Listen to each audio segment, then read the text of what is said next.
வந்து கேட்டா, ஒரு பிரச்சனைன்னு வந்தாங்க, இப்படி ஜெபிமா அப்படின்னு சொல்லி கொடுத்தேன். எவ்வளோ நாளைக்கு ஜெபிக்கணும் ஃபாதர் அப்படின்னாங்க. எவ்வளோ நாளைக்கு ஜெபிக்கணும் இந்த ஜெபத்தை அப்படின்னாங்க.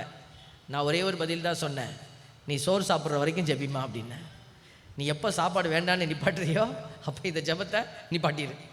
நிரப்பும் இயேசு தெய்வமே என்று நிரப்பும் உந்தன் ஆவியார். அப்படியே ஆண்டவரை நோக்கி பார்ப்போமா? இதயத்தில் ஆண்டவரை நோக்கி பாருங்க, உங்களை நோக்கி பாருங்க. உங்களுடைய உள்ளார்ந்த இயல்பு ஆண்டவரை தேடுதா? இந்த வாரத்தில் தேடுனீங்களா? ஏன் தேடலை? ஏன் என் உள்ளத்தில் அந்த ஒரு ஆசை வரல? ஏன் ஆண்டவரை நோக்கி சீக்கிரம் வரணும்? கோயிலுக்கு நான் சீக்கிரம் போகணும், ஆண்டவர்கிட்ட போய் நான் உட்கார்ந்துருக்கணும்.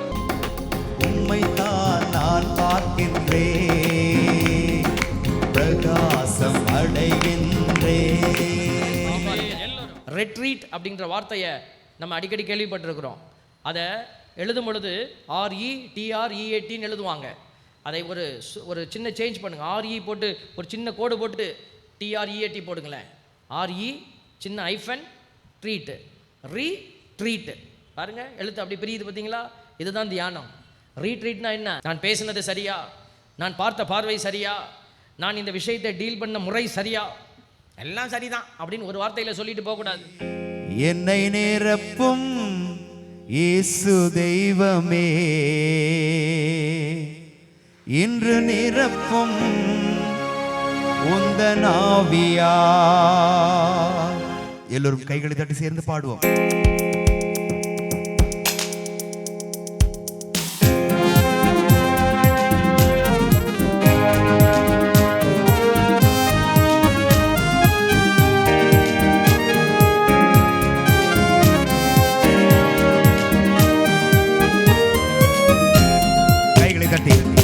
என்னை நிரப்பும் இயேசு தெய்வமே இன்று நிரப்பும் உந்தன் ஆவியார்.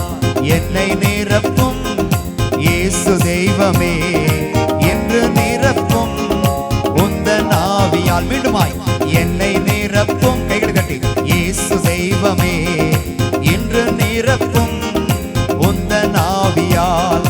ஹல்லேலூயா ஹல்லேலூயா ஹல்லேலூயா ஹல்லேலூயா. பாடுவோம். ஹல்லேலூயா ஹல்லேலூயா ஹல்லேலூயா ஹல்லேலூயா. கைகளை தட்டி, என்னை நிரப்பும் இயேசு தெய்வமே இன்று நிரப்பும் உந்தன் ஆவியார். என்னை நிரப்பும் இயேசு தெய்வமே இன்று நிரப்பும் உந்தன் ஆவியார். Price the Lord, price the Lord. உங்களை எல்லாம் இந்த மாலை பொழுதில் சந்திப்பதில் பெரும் மகிழ்ச்சியாக இருக்கிறது. நீங்கள் வீட்டில் இருக்கிற எல்லா மகிழ்ச்சியும் விட்டுட்டு நீங்கள் இந்த ஆலயத்திற்கு வந்திருக்கிறீங்க. இது ஒரு தவக்காலமோ இல்லது கிறிஸ்மஸினுடைய தயாரிப்பு காலமோ அல்ல. இது எந்த காலமும் இல்லாமல் மழை காலமாக இருக்கிறது. மழை காலத்தில் கூட ஒரு ஜெப கூட்டம் இப்படி நடத்துகிறாங்க, அதுக்கு 50 பேர் வராங்க அப்படின்னு பார்க்குறப்போ ரொம்ப சந்தோஷமாக இருக்குது. உங்களெல்லாம் நாங்கள் பார்க்கும்போது எங்களுக்கு சந்தோஷமாக இருக்குது. எங்களை பார்க்குறதுல உங்களுக்கு சந்தோஷமாக இருக்கா? சந்தோஷமாக இருந்தால் சொல்லுங்கள், பிரைஸ் தி லார்ட். உன்னைய பார்க்குறதுல எங்களுக்கு என்னையா சந்தோஷம்? மழை வந்துடுமான்னு தான்யா பயமாக இருக்குது. அவங்க மட்டும் சொல்லுங்கள், பிரைஸ் தி லார்ட். பரவாயில்ல, கவலை எப்படி இருந்தாலும், கோழி குருடாக இருந்தாலும் குருமா சுவையாக இருக்கணும்னு சொல்லுவாங்க இல்லையா? அதனால் நீங்கள் என்ன கவலையோடு வந்திருந்தாலும் கடவுள் என்ன செய்ய போகிறார்? நமக்கு நல்லது செய்ய போகிறார். அவர்கிட்ட நல்லது தான் வரும். அவர் நல்லவர். Price the Lord. சும்மா வேடிக்கை பார்க்க வந்து உட்கார்ந்துருந்தா கூட கடவுள் உங்களை நிரப்புவார். அதனால் ஒன்றும் கவலைப்பட வேண்டாம்.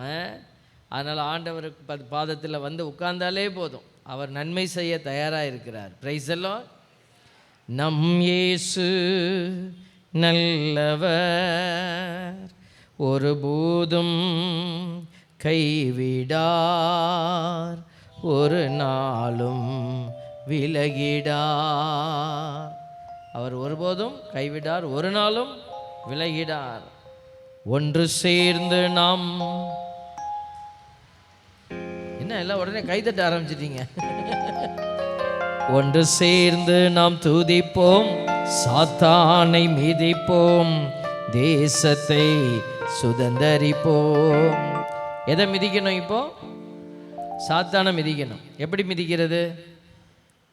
வீட்டுக்கு போய் அந்த ஆளை மிதிக்கிறேன் சாமி, கோயிலுக்கு வாயான்னு சொல்லிட்டு வந்தா அந்த ஆள் வர இல்லை, நான் என்ன செய்வேன்? போய் 2 மிதிக்கணும், பிசாசு அவன்தான் அப்படின்னு நம்ம புருஷனையோ பொண்டாட்டியவோ பிசாசா பார்க்கப்படாது. பிசாசு அப்படிங்கிறது எதுன்னா நம்மளுடைய மனநிலை, பிசாசுக்குரிய மனநிலை. அதெல்லாம் மிதிக்கணும், எதிர்த்து நிற்கணும். அப்போ தான் இந்த ஜெப காரியத்தில் நம்ம வெற்றி அடைய முடியும். Price the Lord.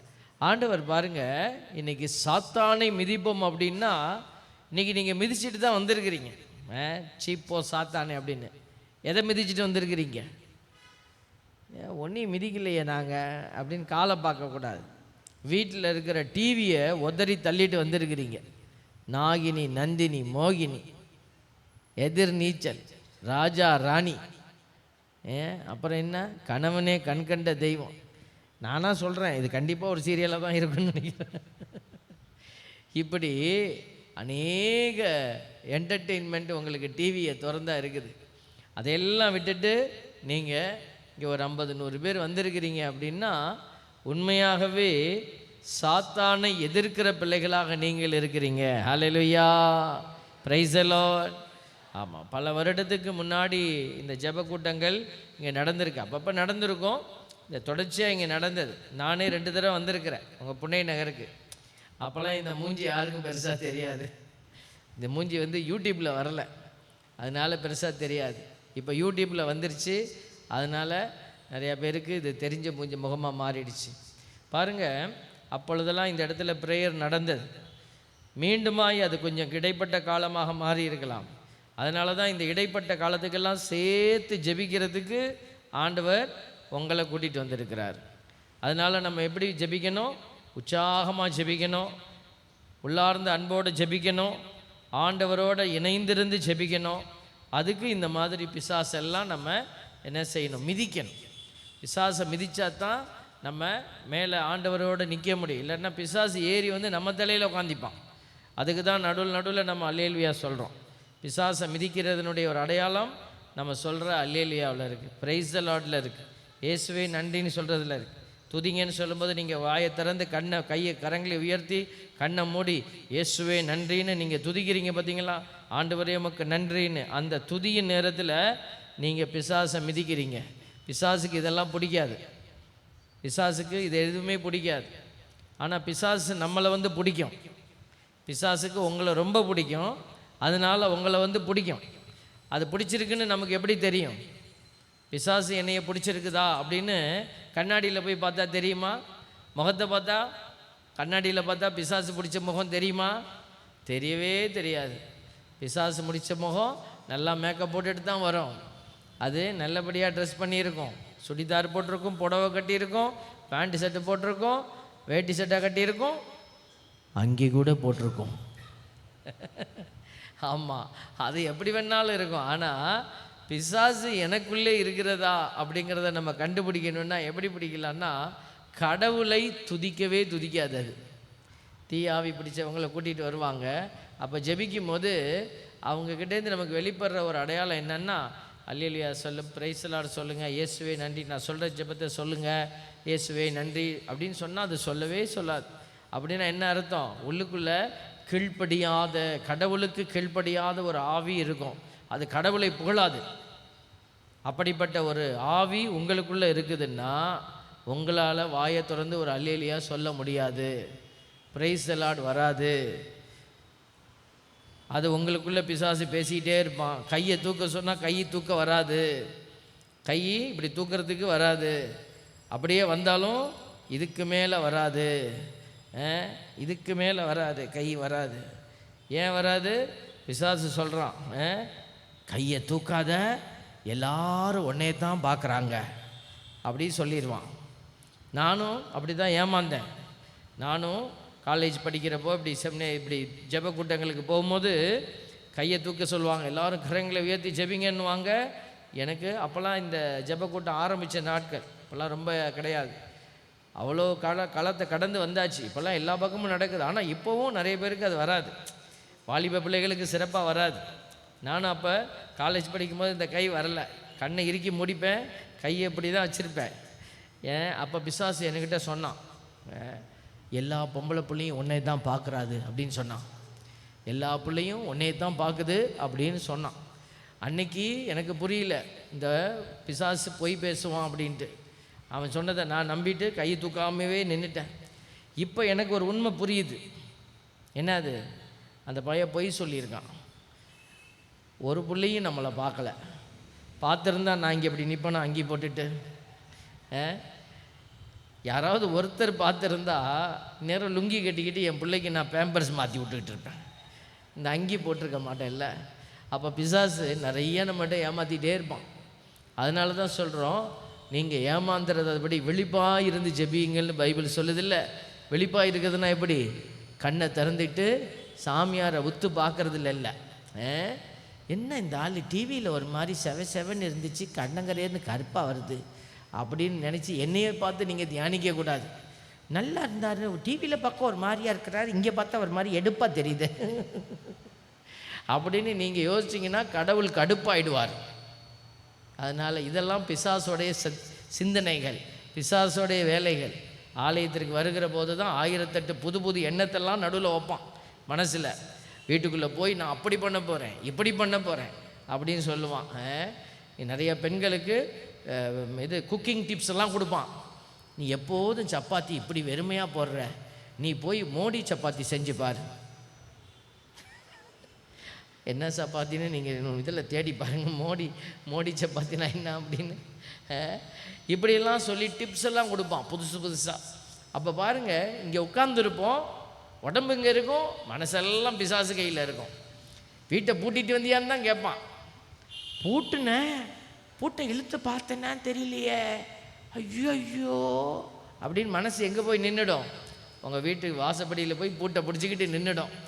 இங்கே எல்லோரும் ஜெபம் பண்ணிக்கிட்டு இருப்பாங்க, நீங்கள் கதவாண்ட நின்றுக்கிட்டு இருப்பீங்க. அதனால தான் சொல்கிறோம், நீங்கள் ஜாக்கிரதையாக இருக்கணும். பிசாசு ஏமாற்றிக்கிட்டே இருப்பான். ஆண்டவருக்குள்ளே ஏமாந்துடக்கூடாது. இப்போ ஏமாறுறதுக்கு, பிசாசு ஏமாத்துறதுக்கு ரெடியாக இருக்கிறான்.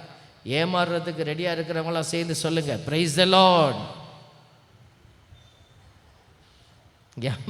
ஏமாறுறதுக்கு ரெடியாக இருக்கக்கூடாதுன்னு சொல்லிட்டு இருக்கேன். ஆமாம், ஏமாந்துடக்கூடாது. அதனால் என்ன செய்யணும்? நம்ம ஆண்டவருக்குள்ளே மகிழ்ச்சியாய் துதிக்கணும். இன்றைக்கி இருக்கிற காலகட்டம், இந்த தியானம் எதுக்கு? இங்கே கொஞ்சம் பேர் கேட்பீங்க, இது என்ன இந்த காலமும் இல்லை, இந்த காலமும் இல்லை, அந்த காலமும் இல்லை, எந்த சீசன் இல்லாத இடத்துல இந்த சாமியாருக்கு தான் வேலை இல்லை, பிள்ளை குட்டி இல்லை, நம்மளை கூப்பிட்டு வச்சுக்கிட்டு நொய்யுன்ட்டு ஜபத்தை வை, அதை வை, இதை வைன்னு, இவங்களெல்லாம் விடக்கூடாது அப்படின்னு மனசில் கொஞ்சம் பேர் திட்டியிருப்பாங்க. அவங்கெல்லாம் வந்திருக்க மாட்டாங்க. அன்பு பிள்ளைகளே, இந்த தியானம் எதற்கு? தியானம் ஒரு காலகட்டத்தில் தான் வைக்கணும்னு ஏதாவது கட்டாயம் இருக்குதா? இல்லை. ஒரு மகள் கேட்டா, ஒரு பிரச்சனைன்னு வந்தாங்க, இப்படி ஜெபிமா அப்படின்னு சொல்லி கொடுத்தேன். எவ்வளோ நாளைக்கு ஜெபிக்கணும் ஃபாதர் அப்படின்னாங்க. எவ்வளோ நாளைக்கு ஜெபிக்கணும் இந்த ஜெபத்தை அப்படின்னாங்க. நான் ஒரே ஒரு பதில் தான் சொன்னேன், நீ சோறு சாப்பிட்ற வரைக்கும் ஜெபிமா அப்படின்னேன். நீ எப்போ சாப்பாடு வேண்டான்னு நிப்பாட்டுறியோ அப்போ இந்த ஜெபத்தை நிப்பாட்டிடு அப்படின்னா. பாருங்கள், இன்றைக்கி ஜெபம் அப்படின்னாலே நம்ம என்னமோ அது ஒரு தனி கேட்டகரி அப்படின்னு நம்ம நினைக்கிறோம். ஜெபம் என்பது இட்ஸ் எ இன்டீரியர் லாங்குவேஜ்னு சொல்லுவாங்க, இன்டர்னல் லாங்குவேஜ். இது ஒரு உடல் சார்ந்த, உயிர் சார்ந்த ஒரு மொழி. இது வார்த்தையை தாண்டிய மொழி. அந்த லாங்குவேஜ் என்னது? Between God and man. புனித குழந்தை தெரசமா சொல்கிறாங்க, it is a cry of recognition அப்படிங்கிறாங்க. கடவுளை பார்த்து ஒரு குழந்தை மாதிரி, குழந்தை கத்துது, அழுவுது. எதுக்கு அழுவுது? அம்மாவை கூப்பிடுது, பால் கொடு, அம்மாவை கூப்பிடுது. ரொம்ப நேரமாக என்னைய படுக்க வச்சுட்டு போயிட்டியே, தூக்கு என்ன. அதனுடைய ஒவ்வொரு அழுகையும் ஒரு செய்தியை கொண்டு வருது. அதே மாதிரி நம்ம ஜெபம்னு சொல்கிற எல்லாமே கடவுளுக்கு ஒரு செய்தி கொண்டுட்டு போகிறது. அதுதான் இந்த ஜெபம். அதனால தான் அவங்க சொல்கிறாங்க, குழந்தை தெரசமா, it is a cry of recognition. எங்களை திரும்பி பாருங்க ஆண்டவரே, உன் திருமுகத்தை எங்கள் மீது வீசுங்க அப்படின்னு சொல்கிற ஒரு அடையாளம் தான் ஜெபம். இந்த ஜெபம் இருக்கிற இடத்துல தான் கடவுளுடைய ஒன்றிணைப்பு இருக்கும், ஒன்றிணைப்பு இருக்கிற இடத்துல தான் நல்ல விஷயங்களை யோசிக்கவே முடியும். யோசித்தா தானே செயல்பட முடியும். அதனால தான் ஆண்டவர் எல்லா நேரமும் நம்மளை கூப்பிட்டுக்கிட்டு இருக்கிறார். இந்த சீசன் டயத்தில் வாப்பா அப்படின்னு சொல்லலை. எல்லா நேரத்தில், மழை பெய்கிற நேரம், மழை பெய்யாத நேரம், வெயில் அடிக்கிற நேரம், தவக்காலம், கிறிஸ்மஸ் காலம், எல்லா காலத்திலும் நீ ஆண்டவரை சார்ந்து இருக்கணும். ஆண்டவரோடு இருக்கிற பிள்ளைகளாக நீங்கள் நிற்கணும். சீராக்கின் ஞான நூல் 10:12 சொல்லுது, ஆண்டவரிடமிருந்து விலகி செல்வதே மனிதருடைய இருமாப்பின் தொடக்கம். பார்த்தீங்களா? அப்போது நம்ம கடவுளை விட்டு விலகி போகிறோம் அப்படின்னாலே இருமாப்பின் தொடக்கம். ஒரு கணவனும் மனைவியும் எப்படி இருக்கணும்? நார்மலாக ஒவ்வொரு நாளும் அவங்க ஒருத்தர் பார்த்துக்கணும், பேசிக்கணும். ஒரு அப்பா அம்மா பிள்ளைகளோட எப்படி இருக்கணும்? ஒரு குடும்பங்கிற இடத்துல கணவன் மனைவி பிள்ளைகள் இருப்பீங்க இல்லையா? எப்படி இருக்கணும்? மாதத்துக்கு ஒருக்க நம்ம எல்லாம் ஒன்றா வருவோம், நம்ம மீட் பண்ணிப்போம், அப்புறம் போயிடுவோம். புருஷன் பொண்டாட்டியாக நம்ம 3 மாதத்துக்கு ஒருக்க 3 months ஒன்ஸ் நான் வருவேன், நம்ம எல்லாம் ஒன்றா இருப்போம், அப்புறம் நான் போயிடுவேன் அப்படின்னு ஒரு அப்பா சொன்னாருன்னா, கணவன் சொன்னால் மனைவி ஏற்றுக்க முடியுமா? இல்லை மனைவி சொன்னால் கணவன் ஏற்றுக்க முடியுமா இந்த டீலிங்கை? இல்லை. ஒவ்வொரு நாளும் நம்ம என்ன செய்கிறோம்?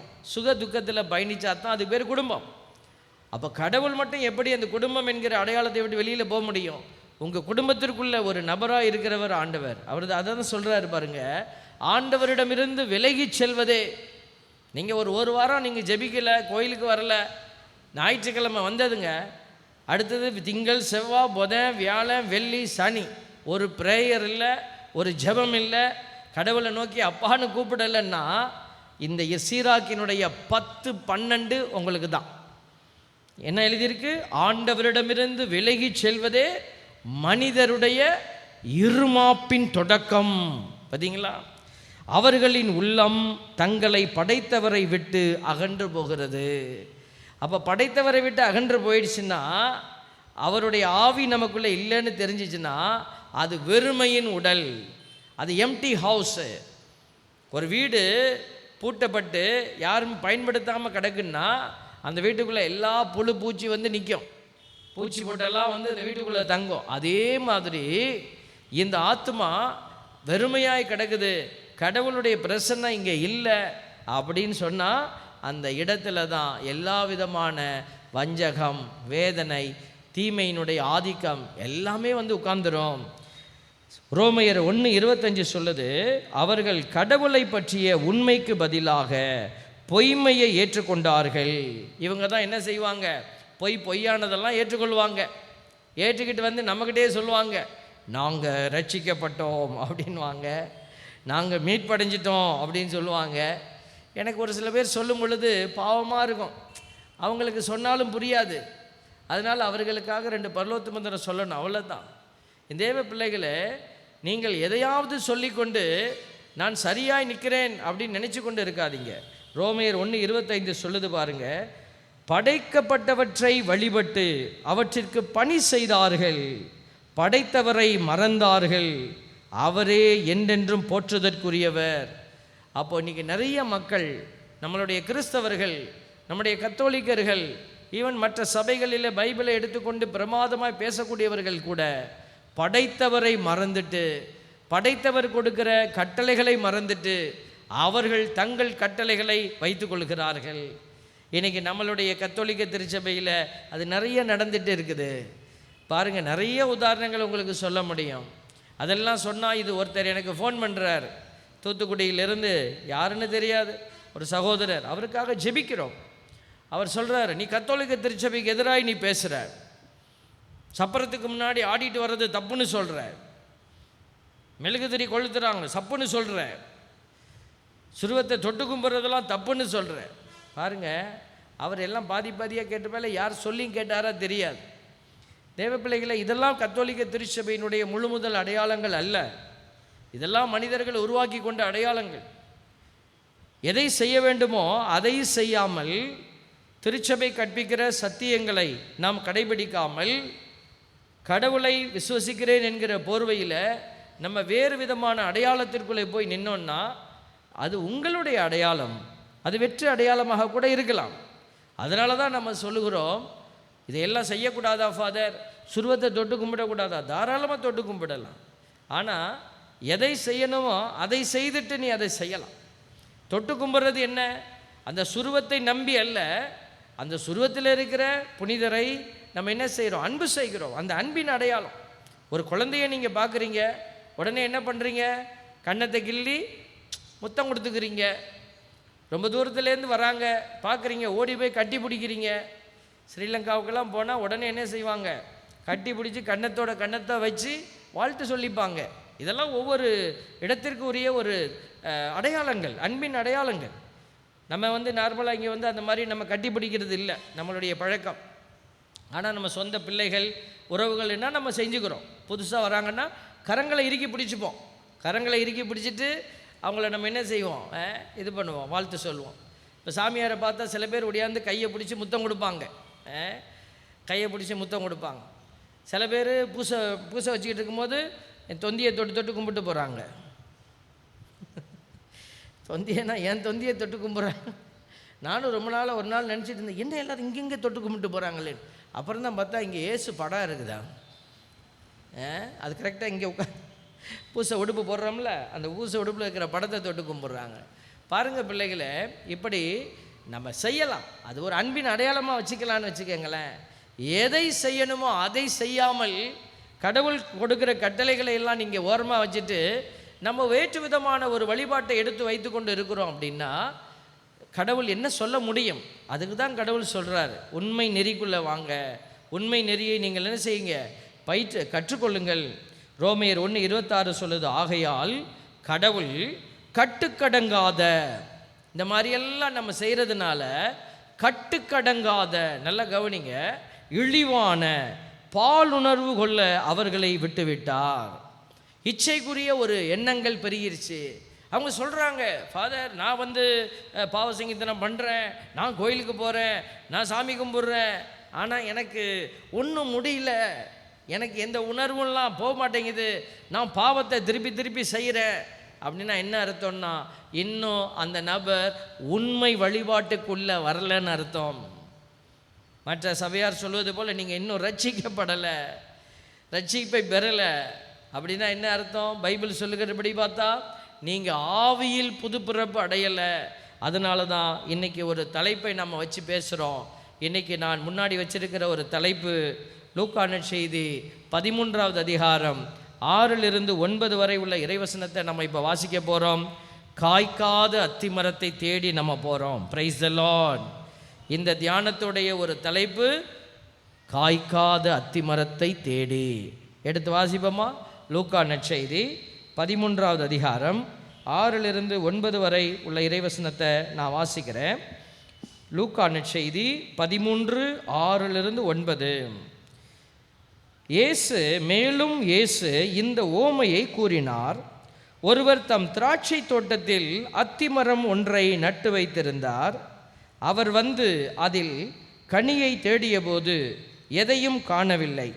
எனவே அவர் தோட்ட தொழிலாளரிடம், பாரும், 3 ஆண்டுகளாக இந்த அத்திமரத்தில் கனியை தேடி வருகிறேன், எதையும் காணவில்லை. ஆகவே இதை வெட்டிவிடும், இடத்தை ஏன் அடைத்து கொண்டிருக்க வேண்டும் என்றார்.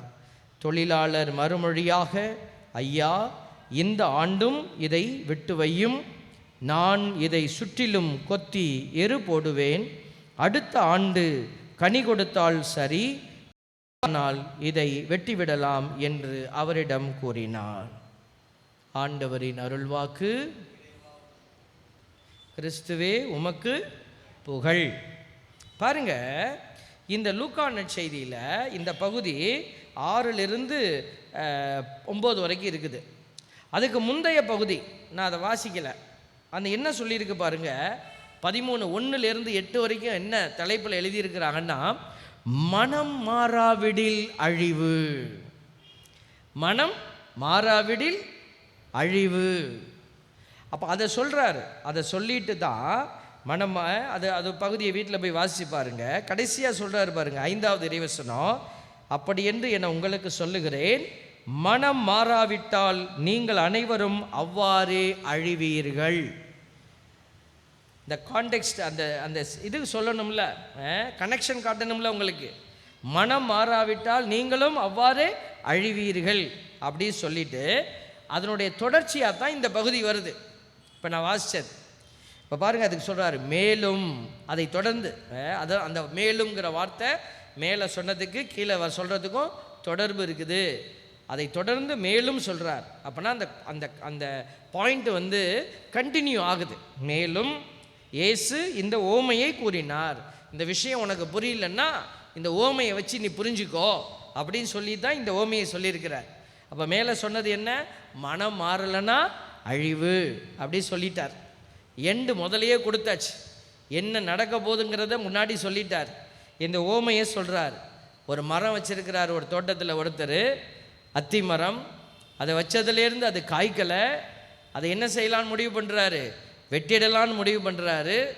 அப்போ தோட்ட தொழிலாளரை கூப்பிட்டு வெட்டிடலாம் அப்படின்னு சொல்லும்போது அவர் கேட்குறாரு, ஐயா ஒரே ஒரு தடவை நான் உங்களை கையெடுத்து கும்பிட்றேன் ஐயா, இதை விட்டு வைங்கய்யா, நல்லா வளர்ந்துருக்கு மரம், ரொம்ப மனசுக்கே ரொம்ப கஷ்டமாக இருக்குது.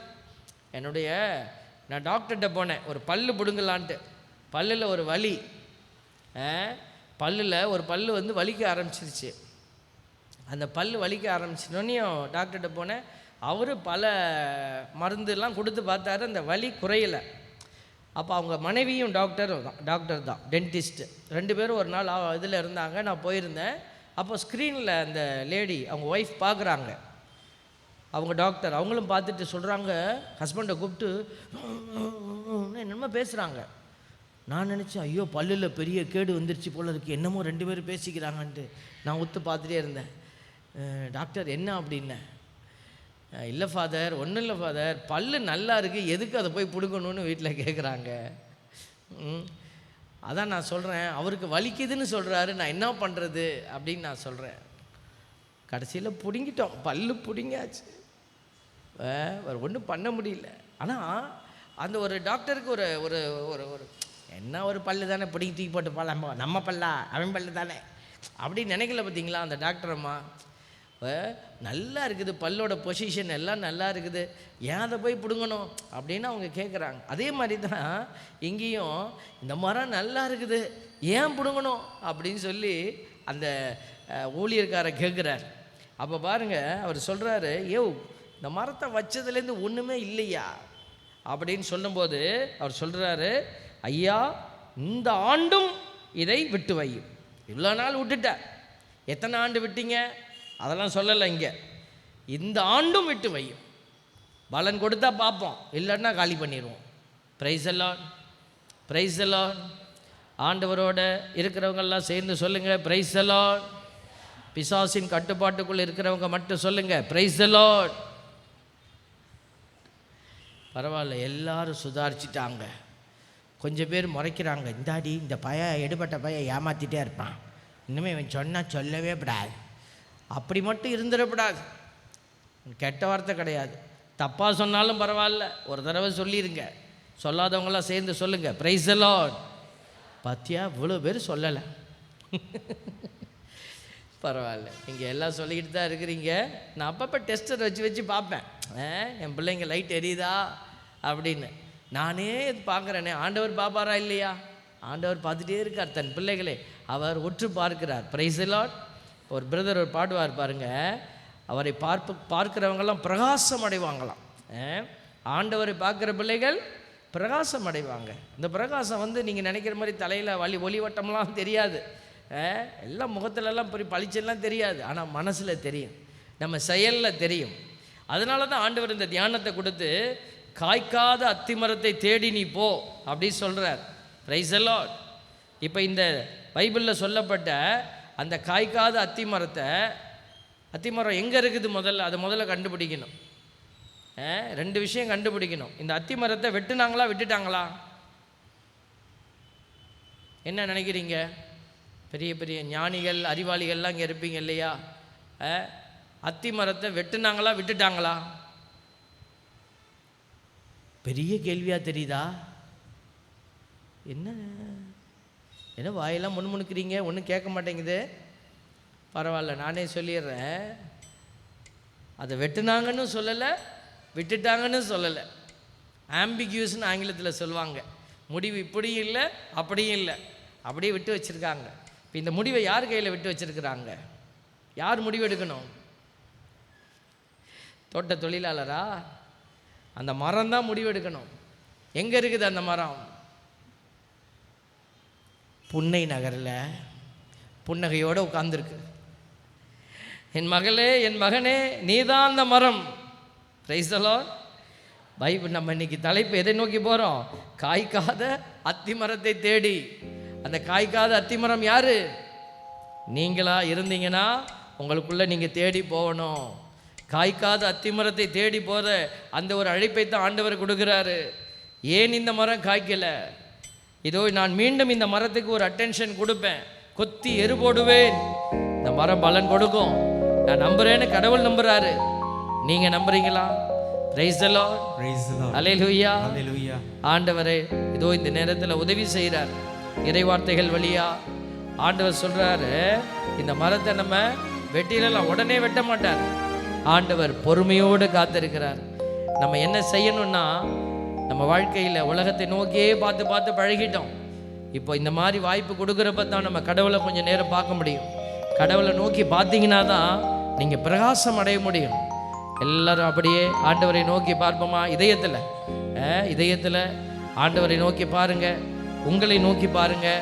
உங்களுடைய உள்ளார்ந்த இயல்பு ஆண்டவரை தேடுதா? இந்த வாரத்தில் தேடுனீங்களா? ஏன் தேடலை?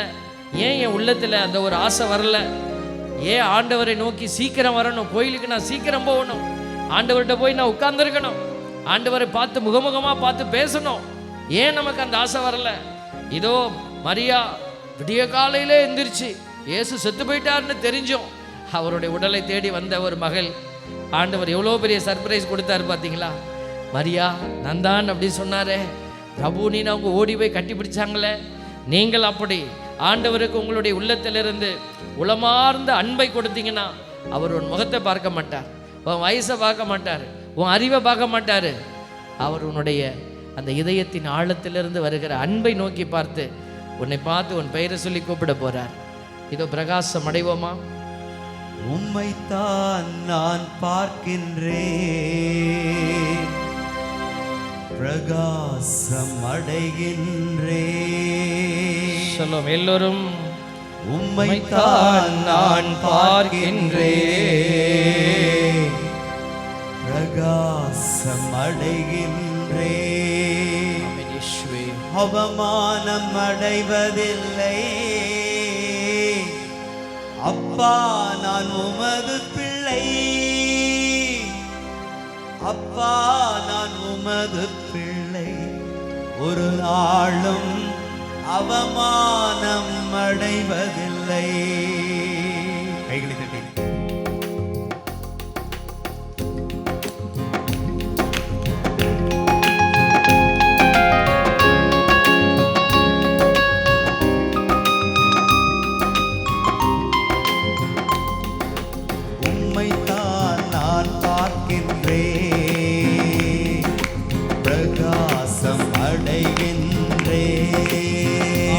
எல்லோரும், உம்மைத்தான் நான் பார்க்கின்றேன்,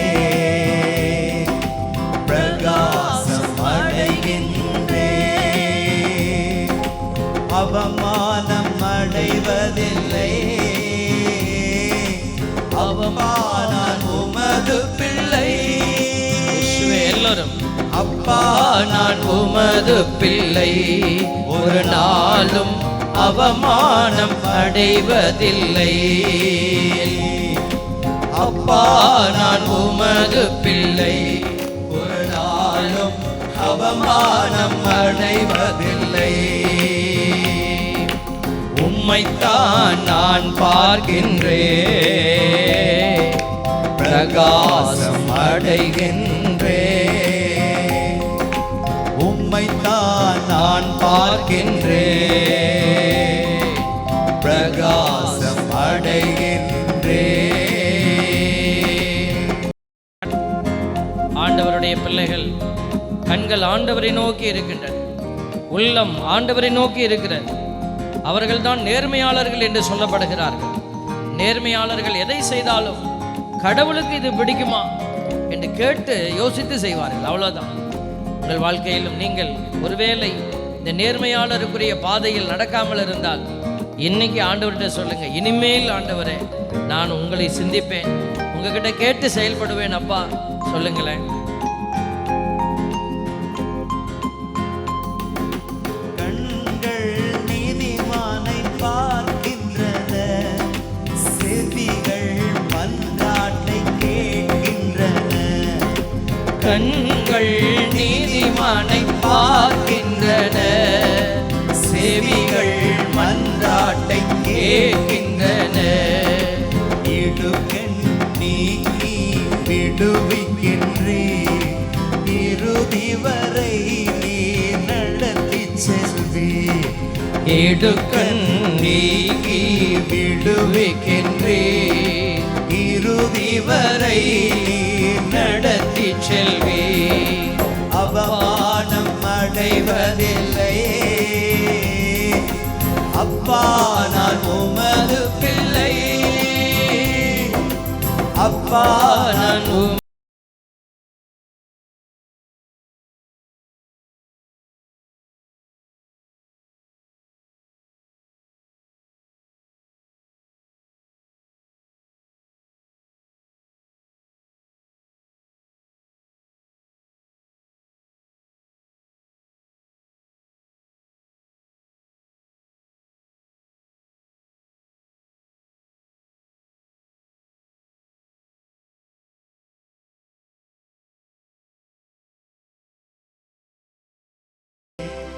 பிரகாசம் அடைகின்றே.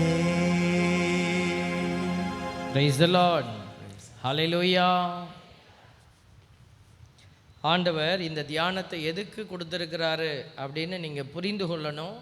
அதைத்தான் நாங்கள் சொல்லிக்கொண்டே இருக்கிறோம். கடவுளோட பயணிக்கிற அந்த ஒரு பயணத்தில் நம்மை சோதித்து அறிகிறோம். இஸ் ஒரு ஜென்ரல் செக்கப் மாதிரி நம்மையே நாம் சோதித்து அறியணும். சரி, இந்த மாதிரி தியான கூட்டங்களுக்கு வீட்டிலேருந்து ஒருத்தர் வந்தால் போதுமா?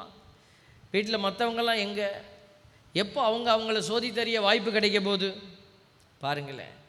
நம்ம குழந்தைகள், வாலிப பிள்ளைகள் கனி மரத்திலிருந்து அறியப்படுகிறது. மரம் தன் கனியிலிருந்து அறியப்படும். குழந்தைகள்லாம் வளர்ந்த பிற்பாடு அவங்க தாறுமாறான வாழ்க்கைக்குள்ளே போகிறாங்க. பெற்றோர்கள் அடிச்சுக்கிறாங்க, வாயிலையும் வயிற்றுலையும் அடிக்கிறாங்க. என் பிள்ளை அப்படி இருந்துச்சு ஃபாதர், இப்படி முடிவு எடுக்கும்னு நான் எதிர்பார்க்கவே இல்லை ஃபாதர். எஸ், நீங்கள் எதையுமே எதிர்பார்க்க முடியாது. சின்ன குழந்தைங்க உங்கள் கட்டுப்பாட்டுக்குள்ளே இருக்கிற வரைக்கும் நீங்கள் சொல்கிறபடி உட்கார்ந்துருப்பாங்க. ஆனால் அவங்க ஒரு முடிவு, அவங்க ஒரு எண்ணத்துக்குள்ளே வந்த பிற்பாடு, அவங்க கையில் 2 காசு வாங்கின பிற்பாடு எல்லாம் மாறப்போகுது. அப்போ தான் நீங்கள் அந்த வேதனையை சந்திக்க போகிறீங்க. அப்போ என்ன கொடுக்கணும்? அவங்களுக்கு ஆண்டவருடைய வார்த்தையை நம்ம உள்ளுக்குள்ளே வைத்திருக்கணும், அனுபவத்தை கொடுத்துருக்கணும். இப்படிப்பட்ட அப்போ நமக்கு அந்த அனுபவம் இருந்தால் தானே, நான் ஆண்டவரை சுவைத்திருந்தால் தானே நான் கொடுக்க முடியும் பிள்ளைகளுக்கு. அன்பு பிள்ளைகளே, அதனால தான் ஆண்டவர் இன்றைக்கி சொல்கிறார், இந்த தியானத்தில் நீங்கள் கனி கொடுக்குற மரமாக இருக்கிறீங்களாங்கிறத தேடி பாருங்கள். உங்களையே நீங்கள் அனலைஸ் பண்ணி பாருங்கள். ரெட்ரீட் அப்படின்ற வார்த்தையை நம்ம அடிக்கடி கேள்விப்பட்டிருக்கிறோம். அதை எழுதும் பொழுது RETREATன்னு எழுதுவாங்க. அதை ஒரு சின்ன சேஞ்ச் பண்ணுங்கள். RE போட்டு ஒரு சின்ன கோடு போட்டு TREAT போடுங்களேன். RE சின்ன ஐஃபன் ட்ரீட்டு, ரீட்ரீட்டு. பாருங்கள், எழுத்து அப்படி பிரியுது பார்த்தீங்களா? இதுதான் தியானம். ரீட்ரீட்னா என்ன? கடந்து வந்த பாதையை மறுபரிசீலனை செய்து பார்ப்பது. நான் பேசினது சரியா? நான் பார்த்த பார்வை சரியா? நான் இந்த விஷயத்தை டீல் பண்ண முறை சரியா? எல்லாம் சரிதான் அப்படின்னு ஒரு வார்த்தையில் சொல்லிட்டு போகக்கூடாது. இதையெல்லாம் பரிசோதித்து பார்த்து நம்மை புது படைப்பாய் மாற்றிக்கொள்ளணும். நம்மக்கிட்ட ஒரு சில மாற்றங்களை நம்மளே கொடுத்து கொள்ளணும். அப்போ தான் ஆண்டவருடைய காரியத்தை நீங்கள் சரியாய் செயல்படுத்த முடியும். அதுக்கு தான் ஆண்டவர் இந்த இடத்துல நமக்கு சொல்லிக்கிட்டே இருக்கிறார். இப்போ கடவுளை விட்டு விலகுகிற அந்த உள்ளம் இருக்குது பாருங்களேன், இருமாப்பின் தொடக்கம். எனக்கு எல்லாம் தெரியும், இருமாப்பின் தொடக்கம். அவங்க ஆண்டவரை விட்டு விலகிடுவாங்க, அறிவு பெருகிறோம், இருமாப்பு வந்துடும் மனசில். அதனால தான் அவனுடைய அறிவு பெருகினாலும் இருமாப்பு உள்ளத்தில் மனமேட்டிமை வராதபடி பார்த்து கொள்ளணும். ஆண்டவரிடத்திலே வருகிற பொழுது நம்ம என்ன செய்யணும்? தாழ்ச்சியோடு நிற்கணும். ஆண்டவர் அதை தான் நமக்கு சொல்லிக் கொடுக்குறார், பல இடத்துல சொல்லிக் கொடுக்குறார். ஆண்டவருடைய வார்த்தை எதைத்தான் இந்த இடத்துல சொல்லிக்கொண்டே இருக்கிறது. கடவுளை விட்டு விலகுகிற போது எப்படி இந்த இருமாப்பு வருகிறது, அதைத்தான் நான் இப்போ சொல்லிக்கிட்டே இருக்கிறேன் பாருங்க. ஒவ்வொரு விஷயமா சொல்லுகிறேன். கடவுள் அவர்களிடமிருந்து ஆகவே கடவுள் அவர்களிடமிருந்து விலகி வான்வெளி கோள்களை வணங்குமாறு திருத்தூதர் பணி 7:42 சொல்லுது பாருங்க. இப்படிப்பட்ட மனநிலையில் இருக்கிறவங்க கடவுளை விட்டு விலகிடுவாங்க. அவங்க என்ன செய்வாங்க? வான்வெளி கோள்களை வணங்குமாறு அவர்களை விட்டு விட்டார். அவங்க சாஸ்திரங்களெல்லாம் பார்த்துட்டு இருப்பாங்க. செவ்வாய்க்கிழமை இந்த சாஸ்திரம், இந்த கோள் இங்கே போகுது, அந்த கோள் அங்கே போகுது, அதனால் நம்ம இங்கே தான் நிற்கணும், அதனால் வீட்டுக்கு விட்டு இன்றைக்கி வெளியில் போகக்கூடாது, நல்ல நேரம் இல்லை அப்படின்னு நல்ல நேரம் பார்க்குற கோஷ்டியை தான் சொல்கிறாரு கடவுள். வான்வெளி கோள்களை எல்லாம் பார்த்துட்டு பூனை குறுக்கால போச்சு, யானை எதுக்கால வந்துச்சு பாருங்கள். ஒரு அம்மா ஃபோன் பண்ணிச்சான், ஒரு ஃபாதர் இதில் யூடியூப்பில் சொன்னதை கேட்டேன். ஒரு அம்மா சொன்னிச்சான், ஃபாதர் 5 மணிக்கெல்லாம் வீடு மந்திரிக்கணும், புது வீடு கிரகப்பிரவேசம் 5 மணிக்கு, நல்ல நேரம் அப்போ தான். என்னம்மா 5 மணிக்கு சொல்கிறியம்மா, ரொம்ப இயர்லியராக இருக்க, அதனால் ஒரு 6 மணிக்கா நான் வரேம்மா அப்படின்னார். இல்லை சாமி 5 மணிக்கெல்லாம் நல்ல நேரம் முடிஞ்சிருச்சு சாமி, 5லேருந்து 5:30. சாமியார் சரிம்மா என்ன பண்ணுறது இவ்வளோ சொல்கிறீங்களேன்ட்டு சரி வரேன்னு வச்சிட்டார். ஆனால் சாமியார் போகல. சாமியார் போகல. 5:30 ஆச்சு, 6 ஆச்சு, 6:30 ஆச்சு. அந்த அம்மாவுக்கு கோபம்னா கோபம். 6:30 மணிக்கு வந்தார் சாமியார். இந்த அம்மா பிடிச்சிருச்சு. உன்ட்ட எவ்வளோ படித்து சொன்னேன், ஏன் சாமி வரல 5 மணிக்கு? இல்லைம்மா நானும் 5 மணிக்கு நீ சொன்னது போல் வந்தேம்மா, பூனை குறுக்க போயிடுச்சுமா. ஏன் சோசியரும் எனக்கு சொன்னார், பூனை குறுக்க போனால் ஒரு அடி கூட எடுத்து வைக்காதன்னாருமா, அப்படியே போய் படுத்துட்டம்மா. அப்புறம் வேறு என்ன பண்ணுறது, முள்ளால் தான் எடுக்க வேண்டியிருக்குது பாருங்களேன். தேவ பிள்ளைகளை, இன்றைக்கி இந்த நல்ல நேரம் பார்க்குற கோஷ்டி நிறையா இருக்கிறீங்க. நிறைய பேர் நம்ம மக்கள் அதில் சிக்கிக்கிட்டு தவிக்கிறீங்க. ஏன்னா கேட்டால் மாப்பிள்ளை வீட்டில் கேட்டால் பொண்ணு வீட்டில் இந்த பாடுபடுத்துகிறாங்க ஃபாதர், நல்ல நேரம் பார்க்கணும் நல்ல நேரம் பார்க்கணும். பொண்ணு வீட்டில் கேட்டால் மாப்பிள்ளை வீட்டில் அந்த பாடுபடுத்துகிறாங்க ஃபாதர். இப்போ எங்களுக்கு புரியல எவன் தான் பாடுபடுத்துகிறான்னு பாருங்களேன். இங்கே எழுதியிருக்கிறத பார்த்துக்கங்க. அப்புறம் நாங்கள் ஒன்றும் பிரச்சனை இல்லை. ஒரு வீட்டில் ஒரு கல்யாண பூசையில் நின்றுக்கிட்டு இருக்கிறேன், ஃபாதர் 10லேருந்து 10:30க்குள்ளே நல்ல நேரம் முடியுது ஃபாதர், கொஞ்சம் சீக்கிரம் தாலி கட்டி விட்ருங்க ஃபாதர். நான் சொன்னேன், நான் ரெடிம்மா இப்போவே கட்டிடுவேன் அப்படின்னு. பொண்ணு மாப்பிள்ளை வர்றதுக்கே லேட்டு. 10லேருந்து 10:30க்குள்ளே கட்டணுன்னா நீ சீக்கிரம் பூசைக்கு வந்திருக்கணும். 9 மணிக்கு போட்ட பூசை 10 மணிக்கு நீங்கள் வரீங்க, வந்து நின்றுட்டு நல்ல நேரத்தில் கட்டுன்னா என்னத்தை கட்டுறது பாருங்கள். இன்றைக்கி நீங்கள் தான் யோசிக்கணும். ஒரு பூசையில் திடீர்னு பார்த்தீங்கன்னா சாமியார்கிட்ட சொல்லிட்டாங்க, அவங்க ஃபாதரை வெளியிலேருந்து கூட்டிகிட்டு வந்திருக்கிறாங்க, சொந்தக்கார ஃபாதர். திடீர்னு எந்திரிச்சு பிரசங்கம் இது அந்த பிரசங்கத்துக்கு முன்னாடியே டக்குன்னு தாலி கட்டுறோம், இல்லை தாலி கட்டுவோம் வாங்க ஃபாதர். நாங்களாம் முழிக்கிறோம். அந்த இடத்துல நான் பங்கு சாமியார், எங்கள் கோயிலில் தான் நடந்தது. நான் என்ன பண்ணியிருந்துருக்கலாம், அவர் பெரிய சாமியார், ஒரு வயசான ஒரு மூத்த குரு, அவர் நினச்சிக்கலாம் போய் உட்காருப்போ சொல்லியிருந்துருக்கலாம். எனக்கு அதிகாரம் இருக்குது. ஆனால் அந்த இடத்துல அது அழகாக இருக்குமா? நீ சாணியைத்தான் திங்கணும்னு முடிவு பண்ணிட்டீங்கன்னா நான் எப்படி உன்னை தடுக்க முடியும்? பிரைஸ் எல்லாம் தேவ பிள்ளைகளை, அதனால தான் சொல்லுகிறோம் பிள்ளைகளை, நீங்கள் எச்சரிக்கையாக இல்லாமல் போனால் நீங்கள் அழிந்து போவீர்கள். அதுதான் சொல்லுது, மனம் மாறாவிட்டால் அழிவு. இந்த வார்த்தை எழுதியிருக்கு, நான் சொல்லலை. கேட்டால் ஆல்பர்ட் சாமி இப்படியெல்லாம் சபிச்சு பேசுகிறாரு தெரியுமா ஃபாதர், நீங்கள் இப்படி கடினமாலாம் பேசாதீங்க. சில பேர் சொல்லுவாங்க கடினமாக பேசணுன்னு எங்களுக்கு என்ன இருக்குது, நாங்கள் நல்லதை சொல்லி கொடுக்குறோம். இப்போ ரோட்டில் போகிறீங்க, சிகப்பு லைட் எரியுது, பிஸ்குன்னு ஆரன் அடிக்குது, வேன்னு நீங்கள் என்ன செய்வீங்க? உடனே கல் எடுத்து சிவப்பு லைட் அடிச்சிடுவீங்களா? எதுக்கு எரியுது அது? எதுக்கு சிவப்பு கொடி பறக்குது? உங்களை பயமுறுத்தவா? அங்கே எச்சரிக்கை, அங்கே போகாத, குழி இருக்குது விழுந்துருவேன். ஆண்டவர் அதனால தான் இந்த செய்தியை இங்கே வச்சுருக்கார். இந்த செய்தியை வாசிட்டு தான் சாமியார் என்ன சொல்லுவார், நற்செய்தி வாசி முடித்தோன்னையும், இது வாழ்வுதரும் கிறிஸ்துவின் நற்செய்தி, அப்படி தான் சொல்கிறோம். இது நற்செய்தி தான் உனக்கு. என் அன்பு பிள்ளைகளை நீங்கள் உணர்ந்து கொள்ள வேண்டும். பாருங்க, மேலும் இணைச்சட்டம் 4:19 சொல்லுது பாருங்க, மேலும் வானோக்கி கண்களை உயர்த்தி கதிரவன், நிலா, விண்மீன்கள், வான்படைகள் ஆகிய நீங்கள் கண்ணால் காணும் பொருள்களுக்கு முன் மண்டியிட்டு வணங்காதபடி எச்சரிக்கையாயிருங்கள். உங்கள் கடவுளாகிய ஆண்டவர் வானத்திற்கு கீழுள்ள எல்லா மக்களினங்களுக்கும் பணிபுரியவே அவற்றை ஏற்படுத்தியுள்ளார். உனக்கு வேலை செய்கிறதுக்கு ஏற்படுத்தி வச்சிருக்கிற வேலைக்காரன், அதெல்லாம் அது ஒரு வேலை செய்கிற பொருள். இப்படி இப்போ இப்படி போகிறீங்க, இந்த இடத்த கிராஸ் பண்ணி போகிறீங்க, இந்த கேமராவை கும்பிட்டுட்டு போவீங்களா? அது மாதிரி தான் அதுவும் ஒரு பொருள். நான் மைக்கை ஆரம்பிக்கும் போது இப்படி தொட்டு கும்பிட்டுட்டு நான் மைக்க ஆரம்பித்தேன்னா நீங்கள் என்ன சொல்லுவீங்க? என்ன சொல்லுவீங்க? நல்லா இருந்த சாமியார் இப்படி ஒரு மாதிரி கிறுக்கு மாதிரி செய்கிறார். அப்போ நாங்கள் என்ன சொல்லுவோம்? நீங்கள் செய்யும் போது எல்லாம் படித்த அரலூசாக இருக்குது, இது என்ன பண்ணுறது நம்ம? பாருங்கள், ஆண்டவர் என்ன சொல்லுவார்? ஆண்டவர் சொல்ல மாட்டார், நேரம் வரும்போது காட்டுவார். என் அன்பு பிள்ளைகளே, அதனால தான் ஆண்டவர் நமக்கு எச்சரிக்கை செய்தியை கொடுத்துட்டே இருக்கிறார். அதனால் ஆண்டவர் சொல்கிறாரு பாருங்க, இந்த மாதிரியான ஆட்கள் இறைவார்த்தை சொல்லியிருக்குன்னு தெரிஞ்சாலும் கேட்க மாட்டாங்க. திருத்தூதர் பணி 7:51 ஆண்டவருடைய வார்த்தை சொல்லுது பாருங்க, திமிர் பிடித்தவர்களே. என்ன பிடித்தவர்களே? திமிர் பிடித்தவர்களே, இறைவார்த்தையை கேட்க மறுக்கும் செவியும் ஏற்க மறுக்கும் உள்ளமும் கொண்டவர்களே. ஏற்க மறுக்கும் உள்ளமும் கொண்டவர்களே, உங்களுடைய மூதாதையரை போல நீங்களும் தூய ஆவியாரை எப்போதும் எதிர்க்கிறீர்கள். அப்போ இறைவார்த்தையும் தூய ஆவியாரும் வேறு வேறு அல்ல. அதனால தான் சொல்கிறோம், இறைவார்த்தை உங்களுக்கு தூய ஆவியின் அடையாளமாய் வருகிறது. தூய ஆவியார் எதன் வழியாக உங்களுக்குள்ளே வருகிறார்? இந்த வார்த்தையின் வல்லமையினாலே வருகிறார். Price the Lord. அதனால தான் சொல்கிறோம், நீங்கள் வார்த்தையை எதிர்க்கிறீங்க அப்படின்னா தூய ஆவியை எதிர்க்கிறீங்க. அதனால தான் இன்றைக்கி நீங்கள் யோசிச்சு பாருங்கள், இதெல்லாம் ஆண்டவரை நமக்கு காட்டுகிற ஒரு அடையாளம்.